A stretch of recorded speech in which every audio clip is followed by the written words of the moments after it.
Hey everyone, welcome back to my channel once again. And as you can see, today we are back in the Stephen King corner. And I do have a bit of a Stephen King related video to bring you today.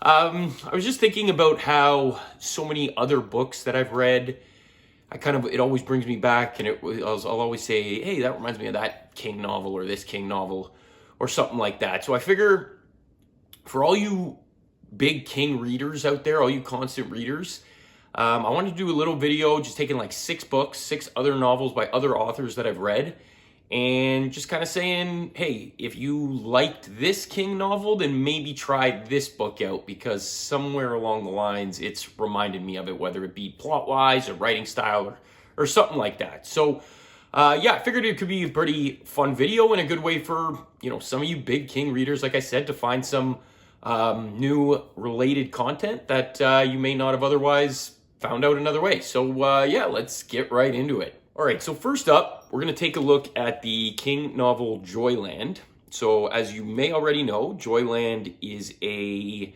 bit of a murder mystery with a paranormal twist that takes place in an amusement park. So pretty fun concept, pretty fun setting.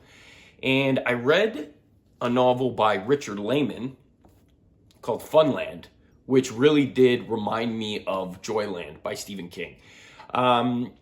Basically, obviously, for the main reason that it takes place in an amusement park as well.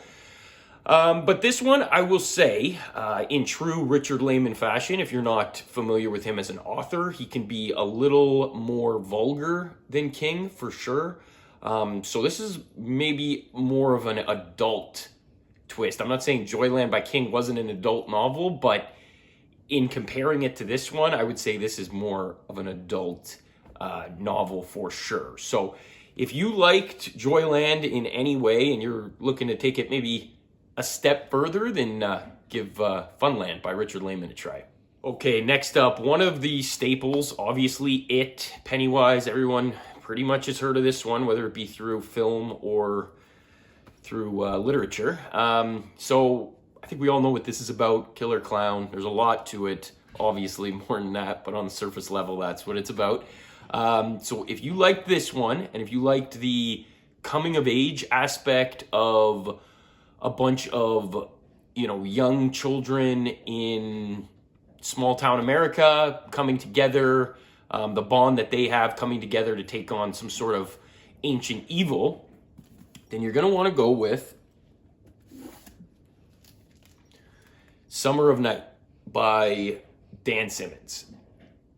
I love this novel. I just thought the similarities to It in that sense that I've already mentioned, the coming of age, the children, and the bond that they have. Growing up, some of the best friends you've ever had were, the kids that lived in your neighborhood or on your street. During summer vacation, you had all the time in the world to run around and, get into all kinds of trouble and things like that. So it just reminds me of that. Very nostalgic in that sense for me. And yeah, just you mix in the fun aspect of taking on an ancient evil, something that is so above them, and having to band together to get that done is pretty fun. So if you're into that kind of thing, then this novel is worth checking out for sure. It's a really good read. Okay, next up, let's take a look at The Stand by Stephen King.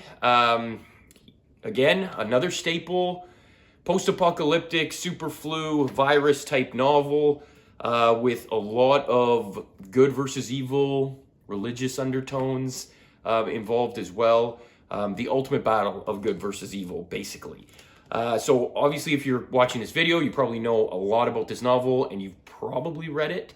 And this may be an obvious comparison. A lot of people talk about the comparisons of these books.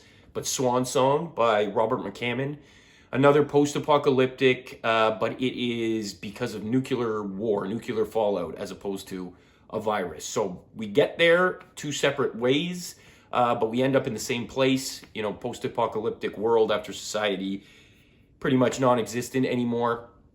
Both 2 very different novels in the way they're written, but like I've already laid out, both post-apocalyptic and dealing with the same types of themes and how human beings would conduct themselves and get by after, you know, society is broken down. It's a common theme in movies and literature, I know, but always interesting to see how different people do it. And these are two great authors. McCammon's one of the best as well.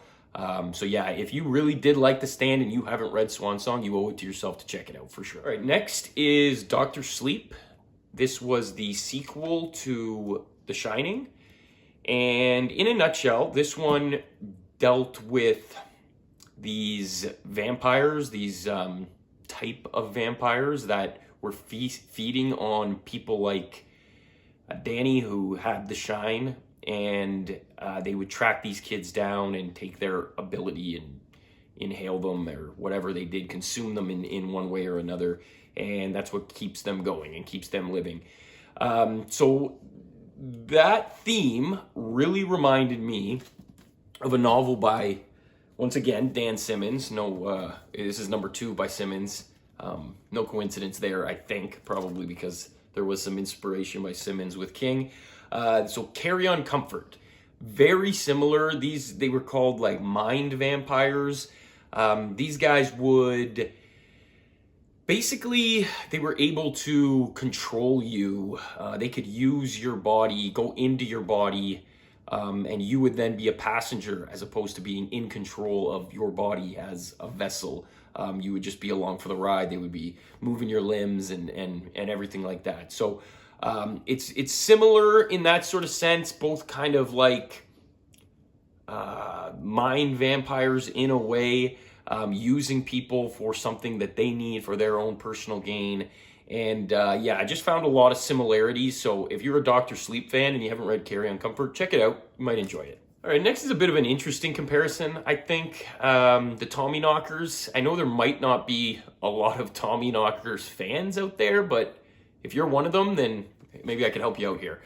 So if you don't know too much about the Tommyknockers, very quickly, kind of an Invasion of the Body Snatchers alien type book, where a spacecraft is found, and the more it gets exposed and dug up, the more certain people of a small town are getting taken over by these alien entities. So reminded me of, you know, Invasion of the Body Snatchers in a sense.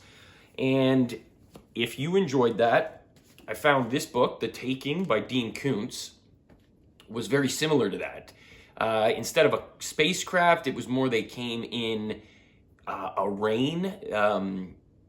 Rain was falling, and there were certain organisms, alien organisms in the rain that was getting into ourselves, our plant life, like everything, kind of changing our ecosystem so they can live in it. And it had the same sort of sense where the people weren't themselves anymore. They were being taken over by this alien entity. So if you're into that kind of thing, Dean Koontz, another great author, one of the best as well. Give The Taking a try by Koontz. It's a pretty entertaining read. All right, and lastly, let's talk about The Outsider, which was the follow-up to the Mr. Mercedes trilogy. And The Outsider just follows a very creepy entity himself, that, you know, could shapeshift in a way. And there was just a lot of creepy scenes of him climbing into windows at night and things like that. And found it very unsettling at times. It was entertaining for that aspect. Again, I know a lot of people don't necessarily like this book. Some of his newer stuff isn't for everybody, I guess. But I did enjoy it. I really did. I thought the villain was one of the more creepier villains, like I said, in the King universe. I know the ending may be a little controversial, but it's okay. And yeah, if you liked this one, there was one by Richard Chismar called Chasing the Boogeyman that kind of did remind me of it in the sense of how, you know, the creepy parts of this novel were written. This was a bit historical fiction. He took like true events of a serial killer and kind of spun it in his own way to make an entertaining fictional novel. So I think there was some truth to this, whereas The Outsider was more science fiction.